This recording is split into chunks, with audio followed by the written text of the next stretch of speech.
welcome to episode 5 of the second season of the Pure Infrastructure podcast. This is a podcast sponsored by VMware, where we tell the journeys of people in the technology space in this country. Today, we are excited to have Nadeem Noordin, who is the Director of Sales at Copycat Group, which is one of the oldest and largest technology firms in the region. Welcome, Nadeem. Thank you, Faraz. Yeah. So just to get us started, please give us a background on who you are, where did you go to school, how did you end up in tech? Well, I started off with most of my education here in Kenya. Went to various schools here. And then I studied abroad. I was in Canada for a while, studied history and economics, specifically the history of Africa and the Middle East, modern history, that is, and economics, and then came back to this part of the world again. Started working in Tanzania, and then made my way back to Kenya, back to home. Yeah. And so how did studying history and economics shape your worldview? How do you marry that with working in technology? Yeah, that's a good question, Faris. You know, I feel that there are not many people who study history anymore. In fact, I think I received a little bit of ridicule for it. But I think history is very, very powerful for gaining perspective.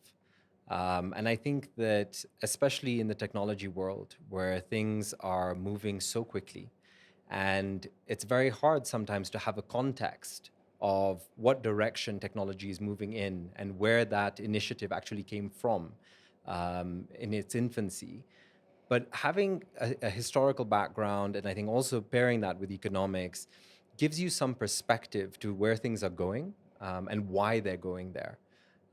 So I think it's an extremely powerful combination to have when being in the technology world. Okay, interesting. And so just give us a background on Copycat, because it's one of these firms that people remember from the little newspaper clippings and Bunyala Road. Like, that's what's in most people's immediate memory.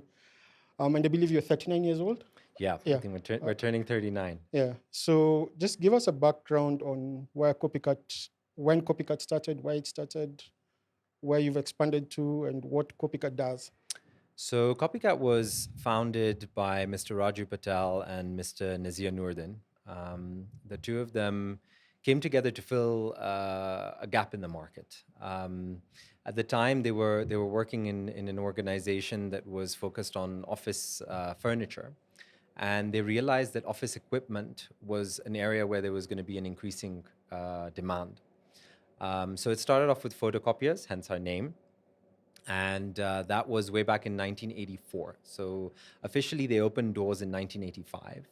But it's interesting because even at the very beginning, their approach was they started in 1984, and the first few months were just spent hiring engineering people, training them, ensuring that they had spares and consumables in stock, so that when they did go to market in 85, that they were ready to satisfy customers, not only in terms of the product that they needed, but most importantly in terms of the service and the consumables that they needed. And that has been our approach going forward. You know, we've always, prided ourselves on our engineering strength, on the services that we deliver, and ensuring that we exceed our customer expectations at every step. So we started on Monrovia Street, 1985, and then moved after that to Kijabe Street, then Bunyala Road.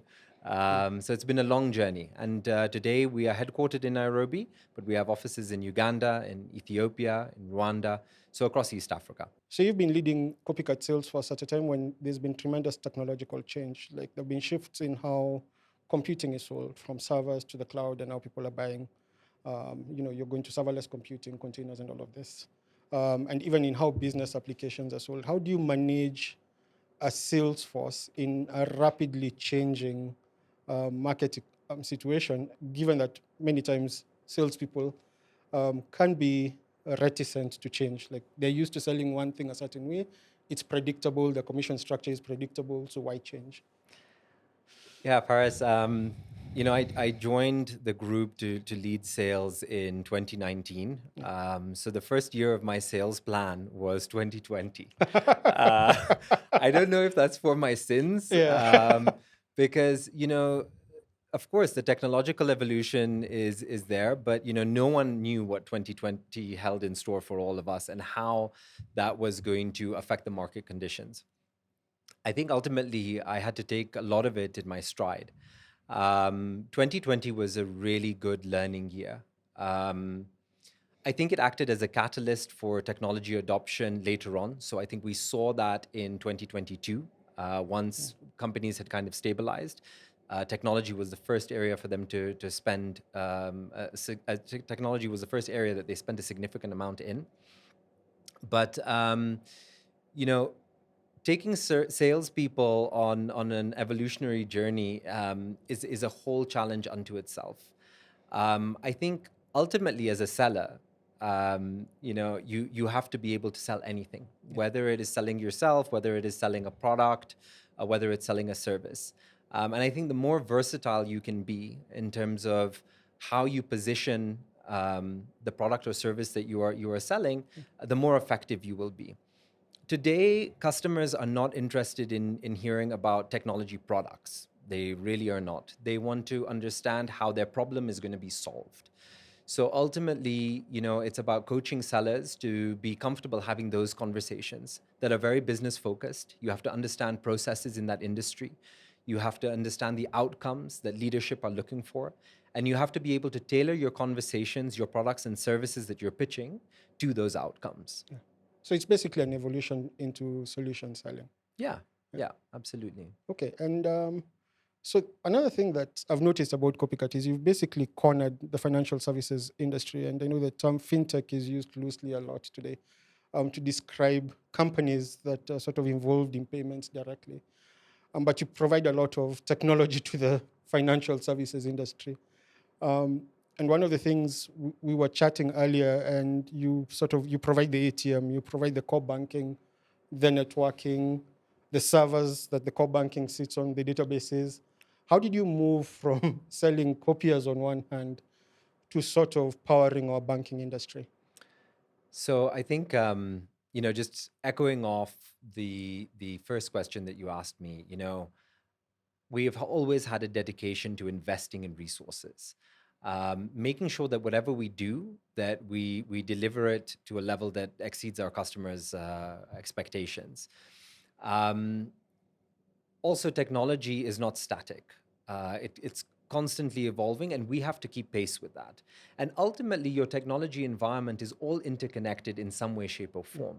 So customers demand a level of service and a level of assurance across their entire technology environment towards a specific outcome. So where we started off with photocopiers, clients were soon asking us, well, what are you doing around note sorting and validation? What are you doing around coin counting and wrapping? What are you doing around servers and enterprise for banks? And so as those questions and as that demand increased from our customers, we had to tailor our organization and evolve to meet those demands. And it continues to this day. Recently with COVID, there was a huge demand for cash depositing machines. And I don't think that the market was ready for that. No one knew how cash was going to be handled in an environment where no one wanted to touch anything. And we were extremely agile. Our teams came together. They actually fabricated their own bulk note depositing machine and deployed it to all of the leading banks in the country. So that was actually an innovation that came out of that period. So we have to remain agile. We have to keep attuned to our customers' needs and address them. Yeah. And I kept wondering where all of the machines had popped up, because they suddenly were in all these malls where the banks were. And so you sort of started covering the next question, which is there are sort of two competing interests in IT. You sort of have legacy support, where Windows XP had long-term support until I think 2019, because banks use it in the ATMs and all of this. But at the same time, we are in a very complex market. So the banks are competing against themselves, against younger, at times better funded software companies that are rolling out more innovative payment solutions. So you sort of have these two constraints of being able to support legacy and at the same time being innovative. How do you marry those two competing interests at Copycat? So one of the things that we've invested a significant amount of time, money, and energy into is taking our customers on that transformation journey. So taking them from legacy systems to containerized systems, taking them from systems that are monolithic to systems that are agile and that enable them to roll out products and services as quickly as some of these young startups that are digital first. And ultimately, that's the struggle that a lot of the legacy financial institutions are having. It's all about services. Financial organizations, and I think organizations across the board, have realized that the customer touch points have changed completely to digital first. Therefore, they're rerouting their investments to tech from physical presence. So whether that's branches or ATMs. And in that world where they're moving to a digital first interaction with their customers, the competition is exponential, right? Because there's so many people you're competing with in that space. It's no longer just the other banks that are on the same street as you, right? So we've honed a lot of expertise in that area in terms of taking application environments, for example, moving them into container platforms, enabling automation, and putting in place an agile working methodology for our customers as well. So we go all the way to consulting, where we will actually consult with the customer on how we can embed an agile working methodology and help them to roll out products and services faster. Yeah. And so how does that look like internally as within your culture as Copycat? Yeah, it's changed us a lot, Faris. You know, if I think about way back when, you know, our IT division was purely focused on predominantly moving boxes. It's changed the culture of the organization because, you know, people who are working in applications, for example, it's very different. It's a very different demographic, have very different ideas, very different way of working. Yes. You know, I have some people, and I like to joke. I'm like, oh, this guy. I can call him, but I never know whether I'm going to reach him or not. You know, sometimes he'll call me back at 11 o'clock at night and say, "Oh yes, boss, I'm returning your call." Like you know, like there's nothing strange about it. But I think that's part of our evolution as a company. The culture has to change as well. We have to adapt. And we're ready to serve our customers 24/7. You know, that's the other thing. And we always have been, but I think now more than ever, as we get closer to their customer interaction, we have to be up and running 24/7. Okay, fantastic. Let's take a break for a word from our sponsors.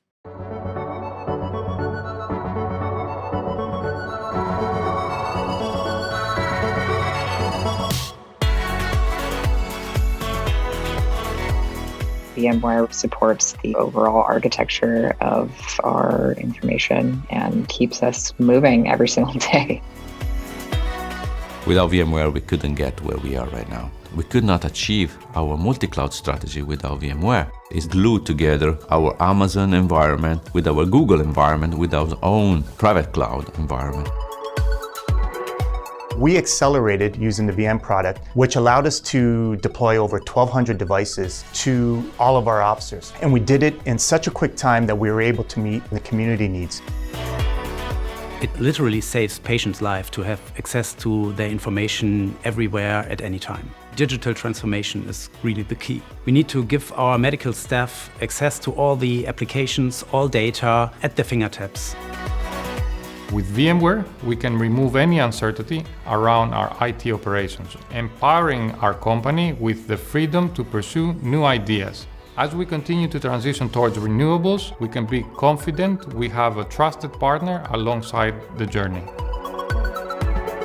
When we want to pivot to have the delivery functions, we change our office to a cloud kitchen. Lines 2 becomes the heart of the company right now because it's the central of the customer service touchpoint. We need AAS and VMware to make it very, very stable. We are one of the first universities to acknowledge the climate emergency program. We are looking at all of our technologies to ensure that we are able to be carbon neutral by 2030. There's no way we could do this without VMware. VMware has been a great partner with us, and Cloud Health is simple. It's now become built into our everyday process at Toast. I mean, look around, things are great. Future is definitely bright. Welcome back to the Pure Infrastructure podcast, where we are chatting with Nadeem Noordin. So we've had a chat about how you help your customers, but how does your internal IT stack look? Because you're a large firm and you are also a consumer of technology. So how does that look? You know, from my perspective, I like the saying that a cobbler's shoe always has a hole in it. I think we could do a lot more for our own internal IT firm, of course, from my perspective. You know, we use technology as much as our customers do, but you know, we are a B2B business, which is very different from the customers that we serve. Yes. So most of our customers are B2C. Yeah. So obviously the demand for their technology stack is much more significant, just in terms of the sheer number of customers that they serve and the channels that they use to serve them with. In that way, we intersect in that area. Yeah. But we are largely automated. You know, most of our approval processes, all of our documents are all digital. So we use technology to the best advantage that we can to streamline all of our processes. We're also very process oriented as a company. So we have a lot of certifications to that effect. And where we have a very strong corporate culture when it comes to our processes and process management. So those are enforced through the various systems that we use for things like project management, for things like our help desk. So yeah, we have quite a robust internal IT infrastructure and services. Okay, which sort of ties into the next thing I was going to ask you, because if you're going to propose a solution to your customer or transformation, or that they should go in a particular direction, the working assumption is that you have a better understanding of that market or that technology than your customer does, because otherwise there'd be no direct value for you. So how does the company ensure that they remain, how does Copycat ensure that it remains at the bleeding edge of technology and understands this technology well enough to not only propose it, but implement it on behalf of its customers? Yeah, you know, you use the term the bleeding edge of technology. And I like to say to my customers that I'm not about to make you a guinea pig. You know, I prefer to work with solutions that are tried and tested. We invest time and energy in doing extensive benchmarking, understanding what solutions are transforming industries elsewhere in the world, and bringing tried and tested solutions to the market. For me, the approach is really about understanding platforms. I don't have to necessarily understand the specific business processes in my customer's workplace, but I need to understand how those platforms are transforming a particular interaction, and then I will tailor that to my customer's needs.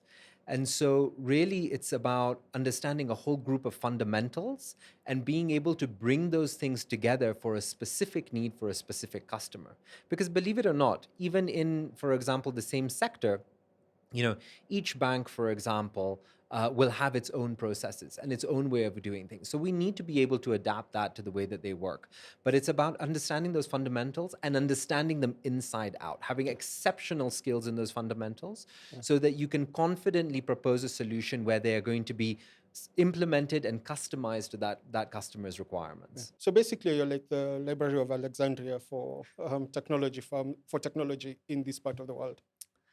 Well, I think that's a huge compliment, and as someone who studied history, I don't take it lightly. But you know, we've been around for a long time. We've seen the evolution of technology in various sectors.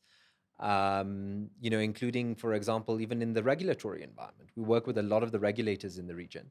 And I think witnessing that evolution and understanding the strategic direction that these organizations are going in, whether they're fintechs, whether they're financial organizations or government, I think we understand how emerging technology can complement that journey and help them achieve their outcomes as effectively as possible within the shortest amount of time and as financially feasible as possible. Okay. So let's get back to your individual journey. So you started off working for one of Copycat subsidiaries in Tanzania, BMTL, and then you co-founded a startup. And then eventually you went back into the Copycat group. Why did you get into entrepreneurship, and what did you learn from that experience? Yeah. And it was just as challenging as leading sales in 2020. No, I think I went into entrepreneurship with my co-founder really because I wanted to experience what it was like to start a company from scratch. We chose a space, the space of cloud computing. So it was a software infrastructure and platform as a service company. At that time, not many people were even talking about cloud computing. It was still very, very nascent technology at the time. And we started completely bootstrapped. So it was from a number of perspectives. I think I wanted to see what it was like to inculcate a culture of innovation, separate from being in an environment of a big group corporate. It was also very important for me to see what systems and processes were needed to run a company from scratch, and how to set that up, navigating the environment of existing as a legal entity and trading as a brand new, small business. So it taught me a lot about the startup scene. It taught me a lot about what it's like to build a business from nothing in this part of the world. And I can say that it was an extremely rewarding journey for me personally, but it suddenly exposed me to the challenges of entrepreneurship in this part of the world, and specifically in the digital sector. Yeah. Okay, so why did you eventually move back to Copycat? So my customers in the company that I co-founded were small to medium-sized businesses. Yeah. So it was really about how I enabled similar businesses to my own at that time. And so the solutions that I was positioning were in that vein, right? So there were solutions that could be quickly rolled out very cheaply, very effectively, but there wasn't a lot of customization. They were largely static and off-the-shelf solutions. And then I wanted to experience enterprise selling, and no better place than Copycat Group. Yes. And so for me, coming back to Copycat was really an opportunity to hone my understanding of the positioning of an enterprise services provider, and the kind of digital transformation that we can enable for large, complex entities and their mission critical systems. Okay, and so you've touched on your role a bit, but just tell us more about it, like what that's been like. Well, it's a really tricky balancing act, because on the one side, I try to be in front of my customers as much as possible. I believe that's where my value is to my organization, is having technology-driven conversations with my customers, understanding what their priorities are, and then helping shape outcomes. At the same time, we're a pretty large company, so I need to manage a lot of the internal side as well. I also have to keep myself up to date with all of the latest technology myself. So, attending roadshows, attending industry events, sometimes traveling for those as well. And then, of course, all of the responsibilities of being a board member in the company. And ultimately being responsible for the profit and loss statement at the end of each month and at the end of each quarter. So it's a big balancing act, but I don't think I would rather be anywhere else. It's extremely exciting. It's very rewarding. And for me, the time that I really enjoy is the time in front of my customers, because I always learn something new about their industries whenever I meet with them. Yeah. And so, speaking of talent, you have a fairly large pool of engineers at the moment. And many of them, and right now in Kenya, there's been this sort of fight for talent. And they keep asking people, how do you keep your engineers, even as the market at large protests some of the salaries we are seeing engineers being paid in this market? Yeah, it's the great human capital pecking order or food chain that's going on in this market, right? And we're seeing it. We're seeing it with in our industry. We're seeing it with all of our customers as well. No easy answer. I think for us, we invest in our skills heavily. We continue to focus on the business lines that allow us to position the most services revenue. That ensures that we can pay our engineers the wages that they deserve. And it's a constant battle to ensure that we're upskilling as quickly as possible and rolling those services out to market as quickly as possible. One thing I always tell my customers is, look, your technology environment is becoming increasingly diverse. You're taking on more and more OEMs every day. There's no way that you can keep up with the demand for the diverse set of skills that are required in this environment. So outsource it to me. Yeah.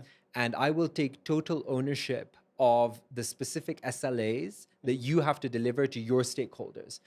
And getting into arrangements like that with my customers has also helped us to insulate ourselves against that, because we have a steady renewals revenue that is linked specifically to the skills that we offer. Yeah. Okay. And finally, there's been a lot of hype in the tech space in Kenya. Hundreds of millions of dollars have been raised by a variety of startups. And there's suddenly a lot of excitement, but you've been in the space for a significant part of half a century. What are your thoughts on the tech landscape in Kenya, and where do you think it's headed?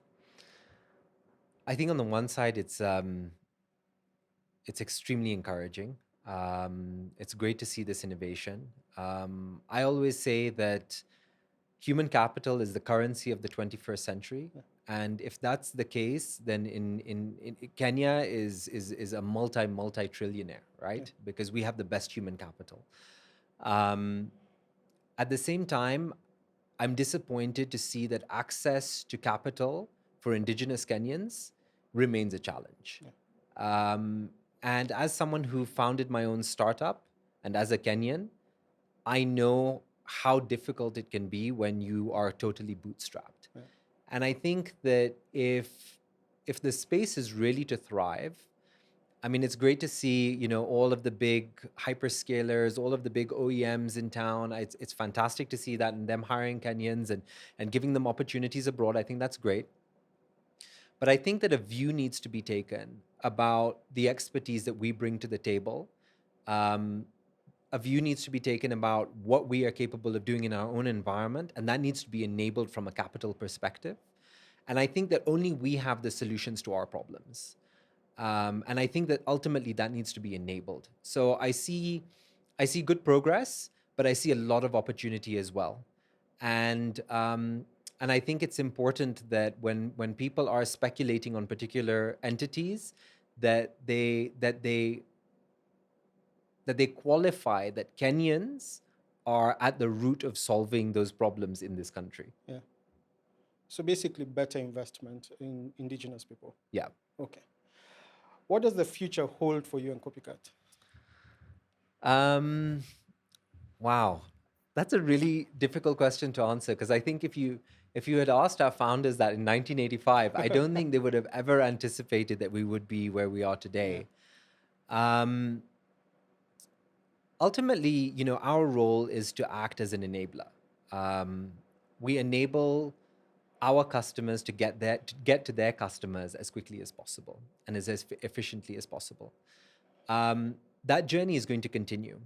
And it's going to continue to evolve in line with the technological evolution that we're seeing. For me right now, for example, AI is a very interesting area. I think it's going to completely transform the way that organizations are interacting with their customers. And I think it already is, but I don't think we've even seen, the half of it yet. That's going to drive a lot of our journey going forward. There's no doubt about it. And we're already exploring how we can invest in that area. Applications is an important area, and very, very niche, tailored applications in the open source space, where we can enable agility without the encumbrance of vendor lock-in. Security. I think we've all seen what's happened in the recent past here. And I think we understand the importance of that and how we're layering and how we're approaching our security posture. So we continue to invest in that as an organization as well, and how that translates to our customers. So I think ultimately going forward, we're going to continue to be a services first company, investing in our people as a priority, and really taking our people and the great minds that they have to market. Yeah. And what about you? What's the, Gosh, Paris, I've got I'm in the weeds at the moment. You know, I'm just worried about running the day to day. I think, you know, I've got so many things I want to accomplish at Copycat Group, and I feel like I've just started, and I'm really excited about the next couple of years. And I have no doubt that it's going to be really, really great for myself and for the company. But who's to say what's next? Okay. Any last words? You know, at Copycat Group, we like to work with our customers in a deep, strategic, and meaningful manner. So, you know, I invite my customers to have those conversations with us. Unfortunately, the technology space has been increasingly polluted by a lot of product movers. And I think that it's to the detriment of the customers, because ultimately they're not having problem-solving conversations. So I think I invite my customers who are listening to me to engage with me, and those who are not my customers to engage with me, because we want to have really all-encompassing conversations that look at the entire technology stack that you've deployed, that look at your long-term, your medium, and your short-term vision as far as what you want to translate to your customers, and how we can enable you in that journey. So thank you, Faris. Yeah, and thank you so much for honoring the invitation. It was a thoroughly interesting conversation. And thank you all for tuning in. We'll be back in around 3 weeks' time.